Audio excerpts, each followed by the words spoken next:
Assalamualaikum warahmatullahi wabarakatuh. Pemirsa sabekreber dongeng Sunda Mang Cecep Gorabacep anu satia satuhu manco di mana wae ayana dina dangat ayeuna urang neraskeun hanca dongeng Siti Nurani bagian ka-14. Ieu yasana Bapak A. Tholib. Sata candi pedar ya dongengna sakumaha biasa ngahaturkeun rebu nuhun laksa ketika bingahan ka pamirsa anu satia satuhu manco ngomen oge ngalayi kena ieu dongeng-dongeng Mang Cecep Gorabacep. Mudah-mudahan eta kasayan dibalas ku Gusti Anu Maha Suci. Amin ya Allah ya Robbal alamin. Sumangga supados teu nyangkolong teuing kana waktos wilujeng ngadangukeun.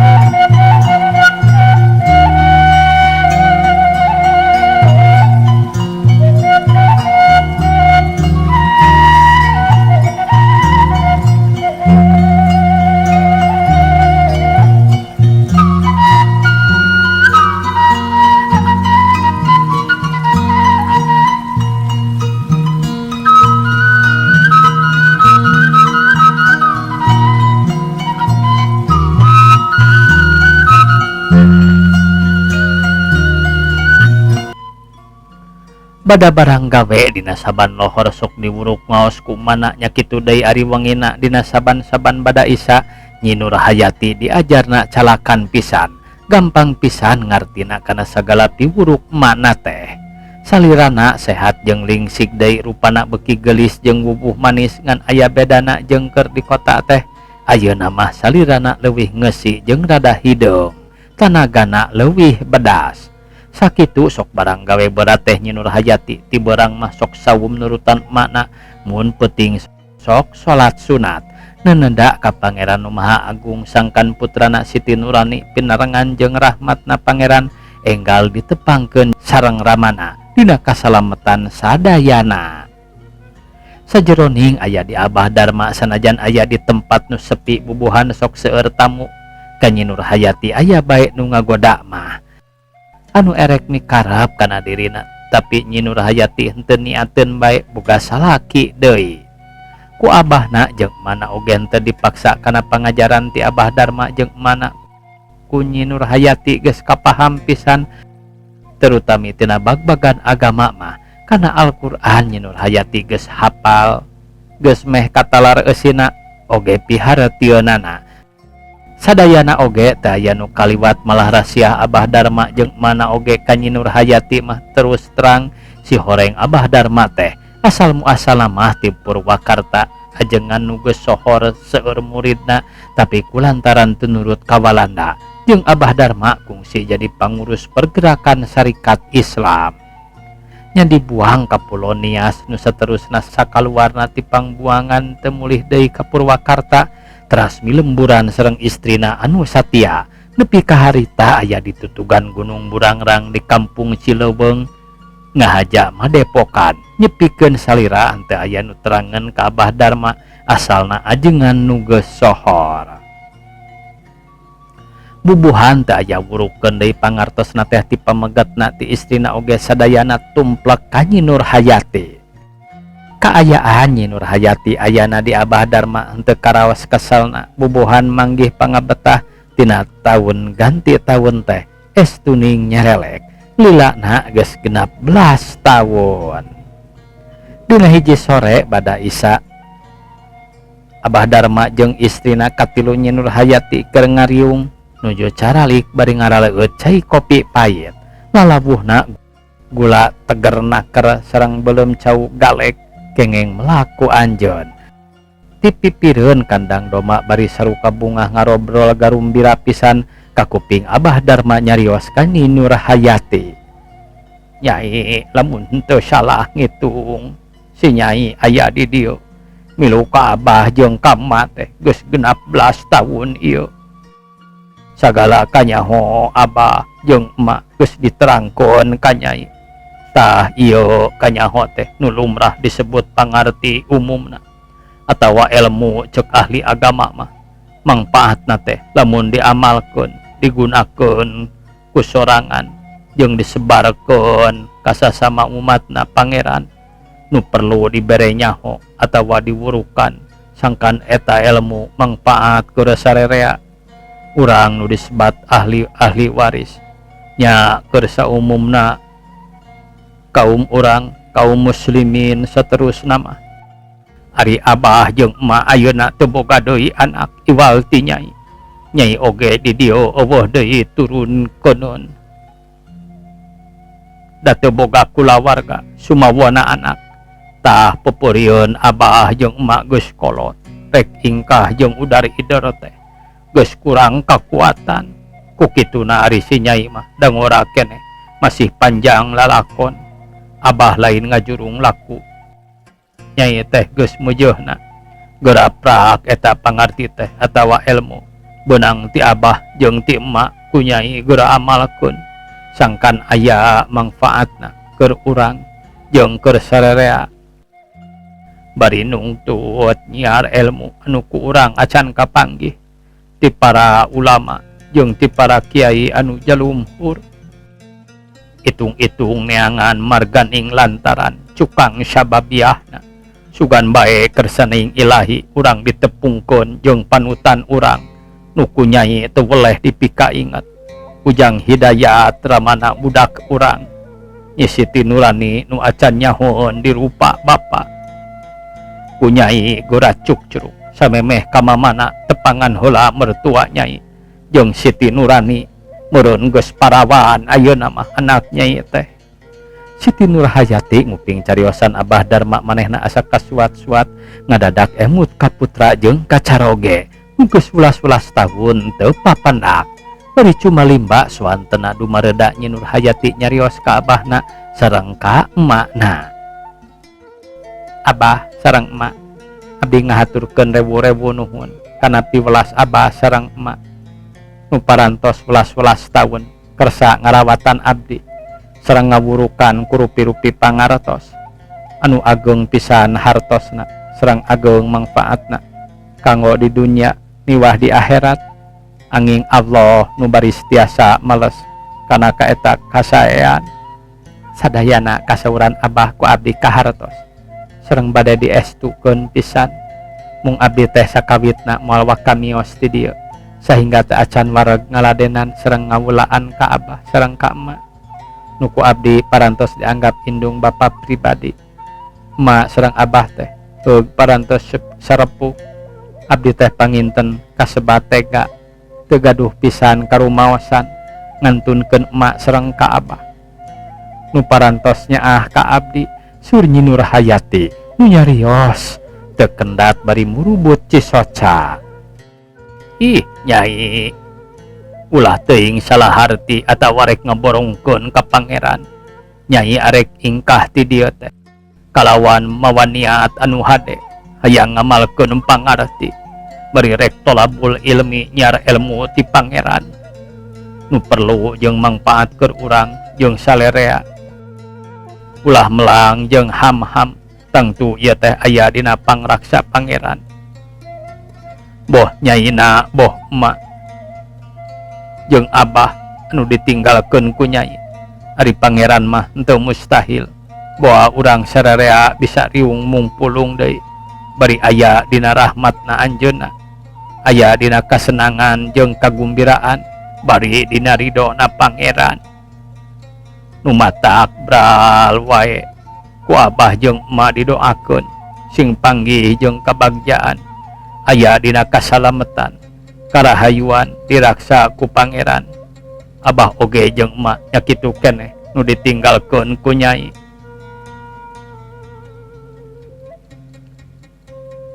Sumuhun bade ngesto bae abdi mah bade tumut kana dawuhan sepuh iraha abdi kedah namios teh. Abah Darma ngahulang heula melong salirana ku anjeun bari sidakep sapertos nu keur aya nu dimanahan. Isuk Nyai kudu indit teh rarasaan Abah ninggang kana wanci anu mustari mangsa anu utama kursi Nyai mah. Bek ayeuna gora kacai beberes sakalian bawaun engke subuh pakaian saperluna sunat heula memeh indit teh neda-neda ka pangeran sangkan aya dina kasalamatan engke subuh indit teh bareng jeung emak jeung Abah sakalian dijajabkeun nepi ka Cimahi. Si horeng mana ti borang keneh oge geus sasadiaan keur bekelna Nyi Nurhayati aya luput jeung sanguna malah make daging hayam sagala. Pakaianana oge geus parimpen, pakaian keur sulan salina geus dina tasna, keur pakaian di jalan sampaikeun dina sasampayan di kamarna Nyi Nurhayati geus henteu ngahesekeun deui. Subuh keneh pisan Nyi Nurhayati jeung mana geus indit ninggalkeun imahna dituturkeun ku Abahna ti Panderi bari mawa motor. Ayeuna mah jalanan teu sasab isuk keneh oge geus tepi ka alun-alun Cimahi bubuhan make jalan tolobosan nahaja motong jalan sangkan deket. Di alun-alun Cimahi Abah Darma mana jeung Nyi Nurhayati nyimpang heula ka kebon kembang ngahaja nepungan heula ka ponakanana nu ngaku kolot ka Abah Darma Kaden Sumarna nu boga toko di pasar antri. Didinya diaku malah dihormat sagala Nyi Nurhayati geus wawuheun Kaden Sumarna jeung ka istrina oge Kaneng Mimi da sering arangkat ka gunung aranjeunna teh atuh baranggok oge Neng Mimi mah maning ngarontok sonon pisan. Didinyana Nyi Nurhayati tekung sililangan ukur jam-jaman bae da kaburu dijurungkeun ku Abahna. Jung Nyai, Nyai mah geura miang ngaburu teh ka imah unah bae heula. Da aya keneh didinya jeung ngawarung keneh. Usahana acan-acan ganti sur Abah Darma. Laras ka dieu nya ulah hilap bareng jeung aceuk sakantenan sur Neng Mimi. Sanggeusna Nyi Nurhayati munjungan ka mana sareng ka Abahna oge teu kantun ka Neng Mimi sareng ka carogena Nyi Nurhayati teras bae megat oplet anu ka Bandung. Di jalanna henteu lila da puguh henteu jauh ari ku kendaraan mah sakedeung oge geus nepi ka warungna Nyi Unah. Sa cariosan Abah Darma telepat saeutik-eutik acan. Nyi Unah teh masih keneh nyicingan eta warung. Mimitina mah Nyi Unah henteu wawuheun olohok bae kadatangan teh tapi ari geus terangeun mah ka Nyi Nurhayati mending ngarangkulan bari nyeung ceurikaan. Warungna ditinggalkeun nitah ditungguan ka anakna manehna nungtun Nyi Nurhayati dibawa ka jero imahna. Ngakuna manik gepyakna keur bari rawah riwih Nyi Unah nanya lalakon Nyi Nurhayati. Ku Nyi Nurhayati dicarioskeun segala rupina lalakon anjeunna teu aya nu kaliwat ka Bi Unah teh. Atuh Bi Unah oge nya kitu keneh nyaritakeun lalakonna ti mimiti Nyi Nurhayati kabur nepi ka ayeuna ditetek ti kaayaan manehna. Kolotna Nyi Nurhayati jeung kaayaan kolotna Hidayat oge diterangkeun komo nepi kalebahnya nyaritakeun indungna Nyi Nurhayati mah nasibna Nyi Cici nepi ka murubut cipanon Bi Unah teh nyaritana pegat-pegat bakatku watir. Neng bibi mah ari rasku ibu. Neng Cici teu kinten watirna. Ibu Unah ngamimita nyarita lancara tapi seterusna pegat-pegat ngingsreuk ceurik. Neng waktu sumping kamertua wartosna ti ibu Hidayat bibi oge teu kiat watir sapertos Neng Cici nu angkatna ti bumi teh istu ngagilincing diusir sapajodogan teh salaresna duka kumaha margina da bumi-bumi anjeuna teh teu da bumi anjeuna eta teh Neng sakantenan bibi mah tapi na da teu kengeng ampun pajarkeun parantos ka keueum sametan cenah. Leresnya hilap bibi teh. Sumuhun Neng teh. Babar oge aya wartosna ka bibi. Di anjeunna malah Neng teh aya wartos kageleng karata api deui. Nyaritana diunah bangun anu asa-asa sieun isin raos ka Nurhayati. Didinya keneh bibi ayeuna teh. Numawi ayeuna mah parantos ngalih deui. Ari putra mah harita parantos di SMP ngalihna teh. Sadayana kagunganana nu di dieu nu di Tegalaga oge diicalan. Didamelna parantos pangsiun. Aranjeuna sadayana ngaralih ka Ciherang wartos nama. Uninga kitu bibi Ciherang. Kantenan wae Neng terang mah. Mung duka ari bumina mah. Da waktos ngaralih bibi teh teu kawartosan. Atuh bibi uninga di mana ka Ciherang. Har ari Neng, apan bibi sateu acana tepung jeung bapa barudak teh. Kungsi babantos ngalanjang di juragan Hamid Syarif, Ramadan Hidayat. Ari dina usum dibuat sok arangkat ka Serangna. Bibi oge sok dibantun ka ku aranjeuna. Panginten atuh ari kitu mah bibi uninga sur Nyi Nurhayati. Nah kitu Neng aya maksad angkat ka anjeunna. Laras bibi abdi teh hoyong nepangan. Maksad mah hoyong panggih jeung budak. Mung eta wae ku teu terang lebah mung eta wae ku teu terang lebah-lebahna acan. Ari laras mah sawios ku bibi wae disarengan. Da bibi oge parantos lami teu nepangan ka anjeunna. Bibi mah ka anjeunna teh sanaos kadunungan kahutangan budi nu ageng pisan. Ti aalit bibi teh diurus ku anjeunna dugi ka dijejehkeunana. Gaduh salaki oge nya ku anjeunna dilereskeunana. Ieu oge bumi teh anjeunna nu ngagaleuh. Da bibi mah geus teu gaduh kolot Neng. Ka anjeunna teh asa kasepuh sorangan sasatna mah. Dianggo gegentos sepuh nu mika nyaah ka bibi. Keun wae ayeuna mah urang sosonoan jeung bibi. Pageto ku bibi disarengan. Nyi Nurhayati ayeuna dibiunah estuning di akun nu luar biasa jeung nedana diutamikeun pisan. Kulemna didinya kenging dua wengi teu kinten bae Nyi Nurhayati bingaheun manah. Kana pangaku biunah teh, tapi manah nama hoyong gara-gara jung bae angkat ka Ciherang.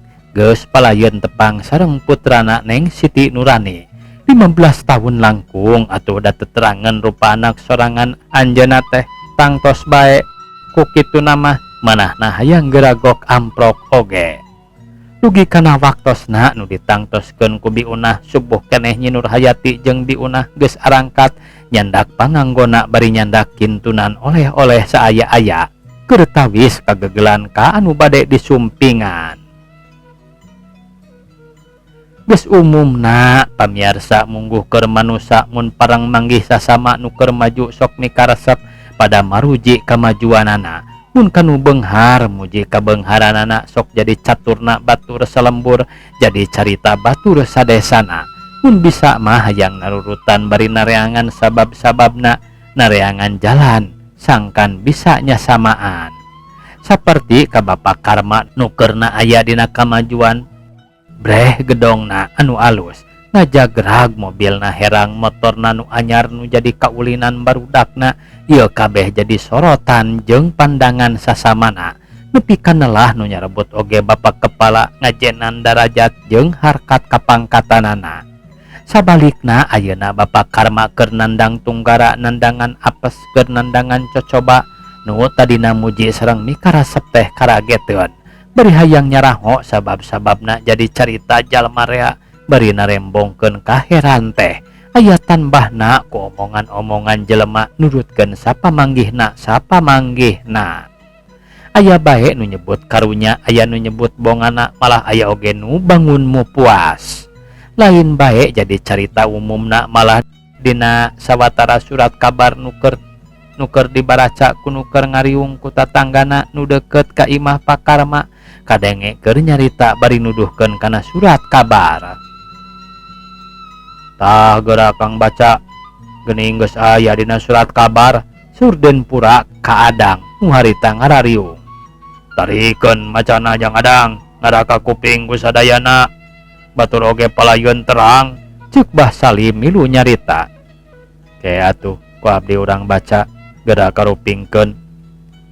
Nu wajib geus nahan hiji pagawe nu ngaran K. Nu ngajabat dinas di jabatan nu penting serta kadudukanana luhur. Manehna geus dituduh ngagelapkeun. Nu ngajabat dinas di jabatan nu penting serta kadudukanana luhur. Manehna geus dituduh ngagelapkeun jeung korupsi puluhan juta rupiah. Sajabana ti kasalahan korupsi jeung ngagelapkeun duit negara teh geus kasangkut turut campur kana hiji organisasi nu diluluguan ku hiji awewe turunan Indo ngaran M nu geus teu birok di kota Bandung. Manehna geus ditahan lantaran sok ngaekspor ngajualan awewe nu gareulis kaluar Indonesia. Lolobana jadi korban gadis nu terpelajar nu ngudag kemajuan zaman keleuwihan teuing. Barang bukti jeung korban geus aya di tangan anu wajib serta ti pihak kolotna korban nu ngaberatkeun kana eta tuduhan. Sagala kaboga K jeung M geus dibeslah ku anu wajib keur tanda bukti.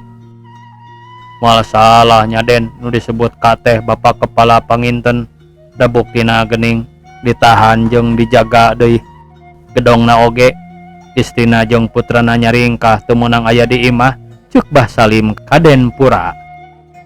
Paingan atuh sakitu mewahna arek kengeng korupsi mah, da duit babari panginten jeung eta deui make aya hubungan naon jeung nu sok ngajualan awewe. Teu sangka ceuk Jang Adang. Bubuhan polisi mah pinter jang jeung loba penyelidikna. Mang warta nu tita tadi ngadedengikeun milu mairan. Hawa tos ka istrina wae abdi mah. Putrana nu lalaki wartosna potong sukuna basa tabrakan motorna. Nu istri deui aya bejana keur kakandungan. Heug can aya lalakina nu ngaku wartosna mah, ceuk Jang Idi nu harita milu ngariung. Lah nya eta atuh segala rupa oge da pagawean nu sok jadi mawa kana kasenangan kana kasusuhan teh, ceuk Bah Salim. Nu matak jadi jelema mah ulah sok rasa maneh. Beungana wae eta mah nya Bah, cilaka kulampahna, ceuk Jang Adang. Nu ngariung bubaran kepegat ku kaburu burit geus waktuna magrib. Di bumina Pak Hamid Sarip nuju calik papayun-payun sareng istrina Ibu Julaiha. Aranjeuna nembe pisan reureuh ngawuruk barudak Ibu Julaiha ngawurukna di bumi rakana masok di masjid bae. Kitu bae saban dinten pada melanana teh sambian sok ngalayad serang sareng kebona nu digarap ku rencangna di kokolotan ku Jang Umar. Ari abdi wengi teh bet ngimpen mamana dugi ka teu tiasa ngarejep deui dugi ka enjing oge. Sur Ibu Julaiha ngawitan nyarios kacarogena. Ngimpi naon kitu Ibu? Riwaan meureun raos teuing mondok. Dati sore keneh geuning Ibu nama geus sare. Duka atuh dae tangan teh dina lebat impenan gaduh manuk titiran parantos lami leupas. Ari wengi dina impian teh bet nyampurkeun sorangan tulundan telenden nyampurkeun kana lahunan kak bae ku abdi teh ditewak. Nah ari lilir teh abdi bet ngimpi dugi ka enjing-enjing oge abdi teh teu ngarejep deui. Ngemut-ngemut kana harti impian ari kapungkur waktos keur ngawitan rek gaduh hidayat. Abdi dipasihan manuk titiran teh bet ngandag ku hidayat. Tah abdi mamana bet lilir teh ingat ka budak ka hidayat nu geus eueuh di kieuna eueuh beja-bejana acan. Aya oge anakna nurani bet ninggalkeun ngumbara geus 2 bulan urang teh teu pendak. Sareng aya panginten 2 dinten mah hate teh ngan ratu wae panon kekedutan teu aya eureuna. Sur Ibu Julaiha nyariosna rada ngalimba emuteun ka putrana. Keur kitu di luar aya nu rame barudak. Aya sedan oi, aya sedan oi, aya sedan. Barudak ting gorowok ti kajauhan. Tah barudak teh baku ari geus salusurakan jeung ting gorowok kitu teh. aya mobil ngaliwat meureun, suruh Bapak Hamid Sarip. Sumuhun mobil nu biasa teh bae panginten. Mobil minantu Haji Latif dengan eta nu sok mawa mobil teh, sur istrina nu harita sami nguping sora barudak nu ting gorowok. Sedan lotik euy, sedan lotik, halus euy. Piatnya euy, merekna oge make angka 1100 deui euy. Sora barudak beki deket hawar-hawar kadenge sora gerungna mobil beki ngadeketan ka payunan bumi Pak Hamid Sarip nu ayana yang harapan pisan jalan jajahan. Pak Hamid sareng istrina ngaradeg ningali ka jalan. Har, geuning eureun di urang mobil teh mamana. Leres bae mobil teh liren di payunan bumina, bray panto mobil muka nu terumpakna tarurun. Ibu Julaiha turun ti bumina ningali Neng Nurani turun tina mobil nyamperkeun ka anjeunna. Neng Nurani ngarangkul bari nangis ngagorowok ka Ibu Julaiha. Ibu, ieu abdi serang apa?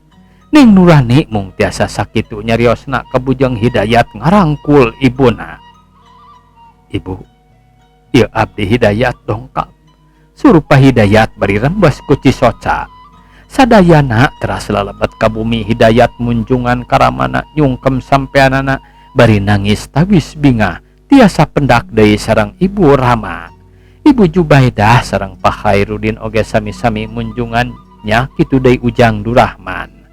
Sadayana ngariung caralik di tengah bumi tetangga-tetanggana juljol nerepangan kanu neme dongkap kalaresan pakarta oge harita nepungan. Bubuhan anjeunna mah parantos terangeun ti samemehna di bejaan ku Hamim nu ngahaja di jurungan kudu Rahman. Di bumina Pak Hamid Sarip ngadak-ngadak jadi haneuteun tetanggana nu caket anu tebih merul merlukeun daratang silih barejaan yen putrana dongkap. Bubuhan Pak Hamid Sarip geus dianggap sesepuh di eta kampung jeung loba nyieun kahadean. Nu ngalayat teh sadayana oge teu aya nu lengoh barang bawa saaya-aya narembongkeun kabungahanana. Sapoe eta mah teu aya kendatna balik ieu jol ieu. Bagilir nepi ka sore pisan kuno sami ngaralongok harayangan pendak sareng putrana Pak Hamid Sarip anu tadi nama sadayana oge teterangan kagungan deui putra sajabana ti Neng Nurani. Bada Isa nembe di bumi nati iseun kantun pribumi bae sareng tamu nu jajab putrana.